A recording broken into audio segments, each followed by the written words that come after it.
YCP ప్రభుత్వ హయాంలో జరిగిన మద్యం అక్రమాలపై సిఐడి అధికారులు వివరాలు సేకరిస్తున్నారు. అక్రమాలు జరిగాయా లేదా అనే దానిపై వివరాలు సేకరిస్తున్నారు అధికారులు. బెవరేజ్ కార్పొరేషన్ ఎండీగా వ్యవహరించిన వాసుదేవరెడ్డి పాత్రపై వెలుగులోకి వస్తున్న అంశాలపై లోతుగా విచారణ చేపట్టారు. కాగా బినామీ పేర్లతో డిస్టిలరీ వ్యాపారం చేసినట్టు వాసుదేవరెడ్డిపై ఆరోపణలున్నాయి.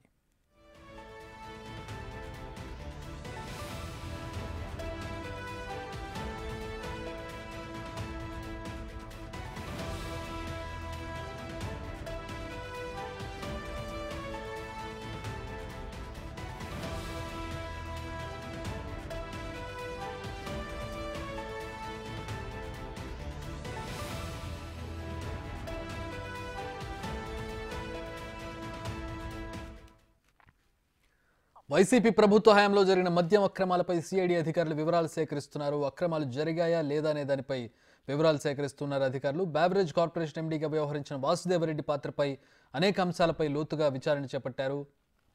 బినామీ పేర్లతో ఈ వాసుదేవరెడ్డి డిస్టిలరీ వ్యాపారం చేసినట్టుగా ఆరోపణలు ఉన్నాయి. ఆ కోణంలో కూడా ప్రస్తుతం ఇన్వెస్టిగేషన్ సాగుతోంది.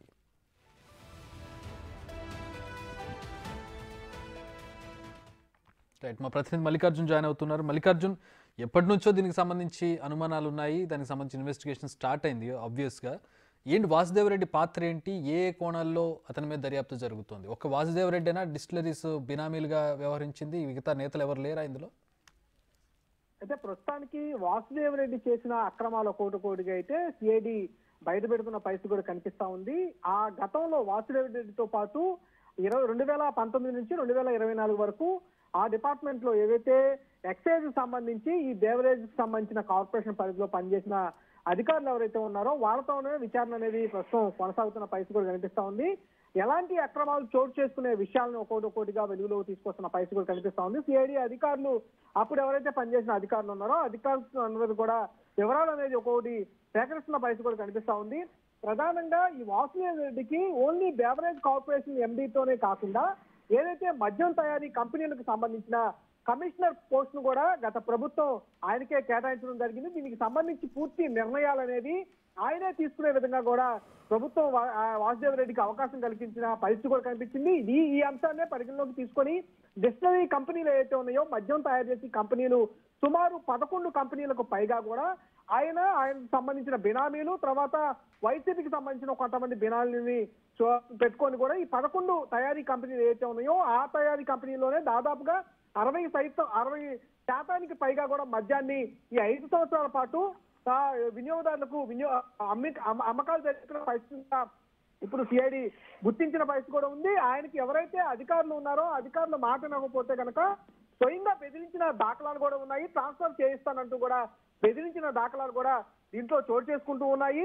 అంతేకాకుండా ఒకే బ్రాండ్ కు సంబంధించి తెలంగాణ కంటే అధిక ధరలకు కూడా ఈ టెండర్లకు కానీ ఈ మద్యం తయారీ కంపెనీల దగ్గర నుంచి కానీ కొనుగోలు చేసిన విషయాన్ని కూడా ఇక్కడ అధికారుల దగ్గర నుంచి కూడా ఇన్ఫర్మేషన్ తీసుకున్న పరిస్థితి కనిపిస్తా ఉంది. అలాగే బినామీ పేరుతో చాలా ఎక్కువ డిస్టిలరీలను కూడా ఈ వాసుదేవరెడ్డి చేజిక్కించుకున్నాడనే ఆరోపణలు కూడా ఉంటా ఉన్నాయి. దానిపై కూడా కొంత ఇన్ఫర్మేషన్ అనేది దక్కించుకున్న పరిస్థితి కనిపించింది. అట్లా కాకుండా కొంచెం మద్యం బ్రాండ్లకు సంబంధించి రాత్రికి రాత్రే కొన్ని మద్యం బ్రాండ్లు ఏవైతే ఉన్నాయో ఆ ప్రభుత్వానికి తీసుకోవాల్సిన మద్యం బ్రాండ్లు కూడా తొలగించేసి ఇతనికి అనుకూలంగా ఉన్న మద్యం బ్రాండ్లను తీసుకొచ్చి అమ్మకాలకు జరిపించిన పరిస్థితి కూడా గుర్తించారు. అంతేకాకుండా తక్కువ రేట్లు ఉన్న మద్యం బ్రాండ్లను గణనీయంగా కూడా జగన్ ప్రభుత్వం తగ్గించిన విషయాన్ని, అంటే 5 సంవత్సరాల కాలంలో కూడా తగ్గించిన విషయాన్ని కూడా వెలుగులో తీసుకొస్తా ఉన్నారు. ఏదైతే 2014-19 మధ్యలో తక్కువ రేటు ఉన్న మద్యం బ్రాండ్లు 32 అందుబాటులో ఉంటే వాటికి సంబంధించి 2 బ్రాండ్లు మాత్రమే ఈ 5 సంవత్సరాల కాలంలో ఆ అమ్మకాలు జరిపిన పరిస్థితి కూడా కనిపించింది. అంతేకాకుండా వాటితో పాటు